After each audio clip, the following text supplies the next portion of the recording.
ಕೋಲಾರ ಜಿಲ್ಲೆಯ ಮಾಲೂರು ತಾಲೂಕಿನ ಚಿಕ್ಕ ತಿರುಪತಿಯ ಶ್ರೀ ಪ್ರಸನ್ನ ವೆಂಕಟೇಶ್ವರ ಸ್ವಾಮಿ ದೇವಾಲಯದ ಹುಂಡಿ ಎಣಿಕೆ ಕಾರ್ಯ ಇಂದು ನಡೆಯಿತು. ಹುಂಡಿಯಲ್ಲಿ 37 ಲಕ್ಷ ರೂಪಾಯಿ ಕಾಣಿಕೆ ಹಣ ಸಂಗ್ರಹವಾಗಿದ್ದು, ಹುಂಡಿಯಲ್ಲಿ 18 ಗ್ರಾಂ ಬಂಗಾರ, 50 ಗ್ರಾಂ ಬೆಳ್ಳಿ ಹಾಗೂ ವಿದೇಶಿ ನೋಟುಗಳು ಪತ್ತೆಯಾಗಿವೆ. ದೇಗುಲದ ಅನ್ನದಾಸೋಹ ಆವರಣದಲ್ಲಿ ನಡೆದ ಹುಂಡಿ ಎಣಿಕಾ ಕಾರ್ಯದಲ್ಲಿ ಮುಜರಾಯಿ, ಕಂದಾಯ ಇಲಾಖೆ ಅಧಿಕಾರಿಗಳು, ದೇಗುಲ ಸಿಬ್ಬಂದಿ ಭಾಗಿಯಾಗಿದ್ದರು.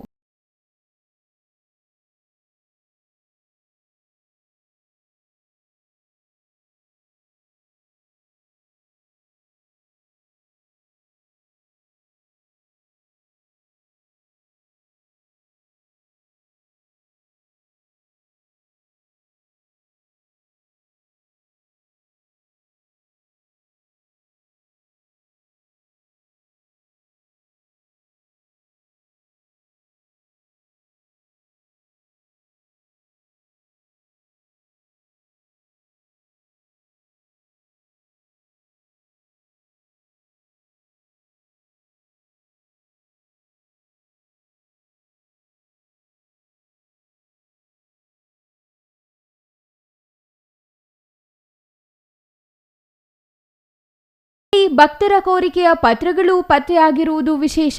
ಈ ಕೋರಿಕೆಯ ಪತ್ರಗಳಲ್ಲಿ ದಯವಿಟ್ಟು ನಾನು ವೈದ್ಯನಾಗಬೇಕು, ಕಾಲೇಜು ಮುಗಿಸಿದೆ, ದಯವಿಟ್ಟು MBBS ಸೀಟು ನೀಡಿ ನನ್ನನ್ನು ವೈದ್ಯನನ್ನಾಗಿ ಮಾಡಿ, ದೇವರೇ ದಯವಿಟ್ಟು ನನ್ನ ಗುರಿಗಳತ್ತ ಗಮನ ಹರಿಸುತ್ತೇನೆ ಎಂದು ಒಬ್ಬರು ಭಕ್ತೆ ಪತ್ರ ಬರೆದು ದೇವರಿಗೆ ಮನವಿ ಮಾಡಿದ್ದಾರೆ. Chandrashekar, CTV news, Kolar.